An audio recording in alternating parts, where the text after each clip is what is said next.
Cordial saludo. Dentro de las clases que hacen parte del curso de Inteligencia Artificial en Medicina, continuamos con sistemas de ensamble.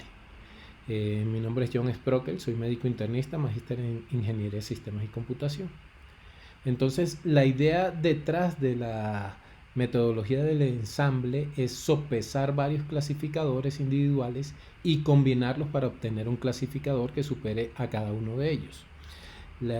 Pues básicamente funciona muy parecido a los sistemas de comité, y la idea es que el ser humano habitualmente se acostumbra a buscar la opinión de otras personas antes de tomar una decisión importante.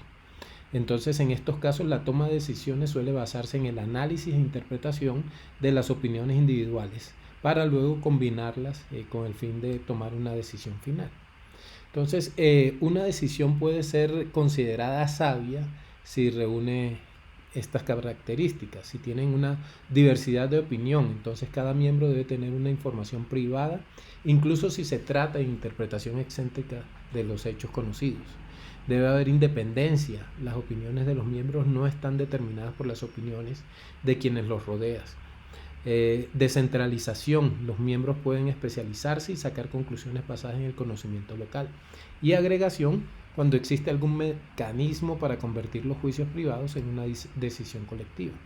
Con respecto a los aspectos históricos, pues fue Turkey en 1977 quien primero sugirió la combinación de dos modelos de regresión lineal. Sazarati y Shila en 1979 sugirieron el particionar el espacio de entrada utilizando dos o más clasificadores.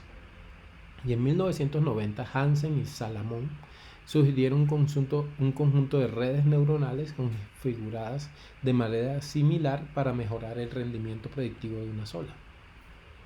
Entonces, existen ciertas razones teóricas y prácticas por las cuales puede preferirse un sistema de ensamble. Dentro de las estadísticas se encuentra que principalmente hay una capacidad de generalización superior cuando se tiene más elementos que clasifican, a pesar de contar un rendimiento similar en el entrenamiento y la necesidad de una segunda opinión. Grandes volúmenes de datos e información en ciertas aplicaciones, entonces la cantidad de datos grandes a analizar puede ser demasiado. Entonces un solo clasificador es insuficiente en estos casos. Entonces, si se dividen en varios, podría funcionar mejor. Cuando existen pocos datos, la cosa también puede correr mejor con sistemas de ensamble. Entonces, siempre que sea un conjunto adecuado y representativo de datos de entrenamiento, la ausencia de datos adecuados se puede usar en técnicas de remuestreo, tales como el bootstrapping. Eso ha demostrado ser muy efectivo. El principio de divide y vencerás. Ciertos problemas son demasiado difíciles por un solo clasificador. Entonces la combinación de un conjunto de ellos puede aprender un límite de clasificación no lineal. La fusión de datos de diferentes fuentes. En casos en los que se tiene conjunto de datos procedentes de varias fuentes, el entrenar clasificadores de cada uno de ellos puede ser una idea razonable. Entonces, los requerimientos para lograr un alto desempeño en este tipo de casos es que cada clasificador debe tener un número suficiente de datos de entrenamiento. Los miembros del ensamblaje son diversos o complementarios, entonces deben mostrar diferentes propiedades de clasificación. Los clasificadores, además diversificados, conducen a clasificaciones no correlacionadas, lo que hace que mejore la precisión de la clasificación. Una estrategia sabia de ensamble es también requerida en un conjunto de clasificadores complementarios para obtener un alto grado de desempeño en la clasificación. Entonces, dentro de las estrategias para generar una diversidad entre los clasificadores, tenemos que se puede manipular la muestra de entrenamiento. Entonces, al variar la entrada que se utiliza en el inductor para el entrenamiento, cada miembro es entrenado en un conjunto de entrenamiento diferente. También se puede manipular el inductor de los clasificadores, entonces de forma que el inductor de base sea diferente. Al cambiar la representación del atributo de destino, cada clasificador resuelve un concepto con un objetivo diferente. También hacer particiones dentro del espacio de búsqueda. Entonces, cada miembro recibe el entrenamiento de un subespacio diferente.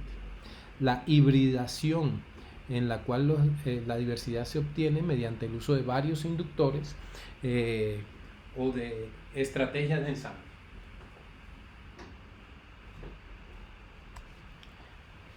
Bueno, entonces, cuando comenzamos a hablar de las diferentes estrategias para el ensamble, tenemos desde la agrupación simple hasta otros más sofisticados. Dentro de estos, el ADA-BOOST, que es el Adaptive Boosting, fue introducido por primera vez en From Each Sharpie en 1996 y es quizás el método más famoso que hoy por hoy se ha utilizado dentro de los sistemas de ensamble. Se trata de un algoritmo popular que mejora el boosting simple mediante un proceso iterativo.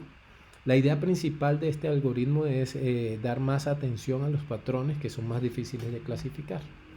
Entonces, la atención se cuantifica por un peso, la cantidad de atención se cuantifica por un peso que se asigna a cada patrón en el conjunto de entrenamiento. Entonces, la idea es que inicialmente se asigna el mismo peso a todos los patrones. Lo que se va haciendo posteriormente es cambiar ese peso, ajustar ese peso, a optimizarlo, de tal forma que se obtiene el mejor nivel de clasificación mediante el algoritmo que se utiliza para su entrenamiento. Entonces, como consecuencia, entonces, un aprendiz, si lo quieren llamar así, o un clasificador débil, se ve obligado a concentrarse en las instancias más difíciles para entrenarse con ellas. Entonces, en las iteraciones adicionales se crean más clasificadores. Entonces, las razones por las cuales parece mejorar la precisión el ADA-BOOST es que genera un clasificador final que la tasa de clasificación errónea se puede reducir combinando múltiples clasificadores. Entonces, independientemente de que cada clasificador sea en teoría débil en cuanto a ese proceso de clasificación. Además, se produce un clasificador combinado cuya varianza es significativamente menor que las variaciones producidas por el aprendiz de base débil.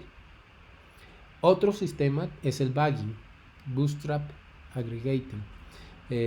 Es otro de los métodos más conocidos y básicamente se crea un clasificador compuesto mejorado, que lo que implica es la fusión simple de los diferentes resultados de los clasificadores. Más o menos podría funcionar como un sistema de votación simple, ¿sí? El peso de cada uno de los elementos que los componen tiene el mismo valor de decisión, en vez de ser ponderado como el anterior, el ADA-BOOST. Entonces, cada clasificador está entrenado en una muestra de casos que se toma con reemplazo del conjunto de entrenamiento. Entonces, el tamaño de la muestra es igual al tamaño del conjunto de entrenamiento original. Entonces, al clasificar una nueva instancia, cada clasificador devuelve la predicción para la instancia desconocida.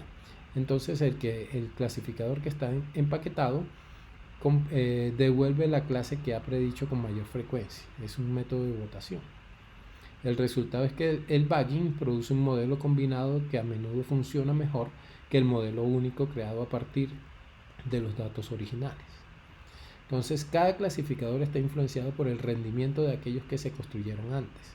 Entonces, el nuevo clasificador presta más atención a los errores que cometían los que anteriormente se generaron.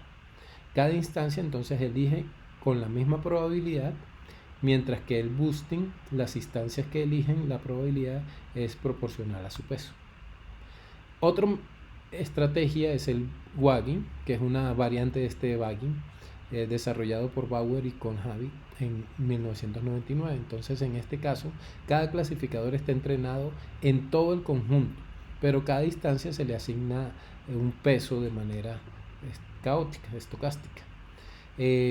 Uno que es muy popular y que se utiliza bastante es el ensamble de árboles de decisiones en una estrategia que se llama Random Forest. Entonces es un algoritmo de ensamble que se utiliza para una gran cantidad de árboles de decisiones individuales que son creados desde el principio sin podar. Entonces cada árbol individual se construye utilizando un número cambiante de variables de entrada. Entonces debe tenerse en cuenta que el bagging puede considerarse como un caso especial de estos bosques aleatorios. Entonces cuando el número de variables es el mismo que el número total de atributos del conjunto original. Entonces en Random Forest cada uno de los árboles creados no se poda y cada nodo en lugar de elegir la mejor división entre todos los atributos, realiza un muestreo aleatorio de los atributos de entrada y pues así es que elige la mejor división de esas entradas. Pues básicamente la decisión final se toma por una votación mayoritaria. Hay múltiples métodos de votación, de ensamble, perdón, en los que se hace se emplea algún sistema de ponderación. Entonces vemos cómo existe votación mayoritaria, ponderación por desempeño, subdistribución, combinación bayesiana, teoría de la evidencia de Dempsey-Schaffer, Bugging, Bayes nativos, ponderación por entropía, ponderación basada en densidad, ponderación por el método de DEA, Data Envelope Analysis, encuesta logarítmica de opinión, red de puertas, otras formas pues que aplican otras formas de estadística. Entonces vemos cómo es bastante nutrida la forma en que se puede hacer esto. También hay otros métodos que hacen metacombinaciones, entonces puede apilar progresivamente los clasificadores o pueden generarse árboles de forma arbitraria y también se pueden combinar árboles, pero en los cuales hay diferentes. Y se puede calificar o graduar en un nivel más amplio. Entonces, pues simplemente era para traerles a colación de que pues en este sistema de ensamble pues se lleva a la inteligencia artificial una técnica que utilizamos muy frecuentemente dentro de la medicina, que es el combinar las decisiones dentro de un comité, ¿sí? Donde se toman decisiones a partir del conocimiento que las personas especializadas puedan tener de él. Bueno, muchas gracias.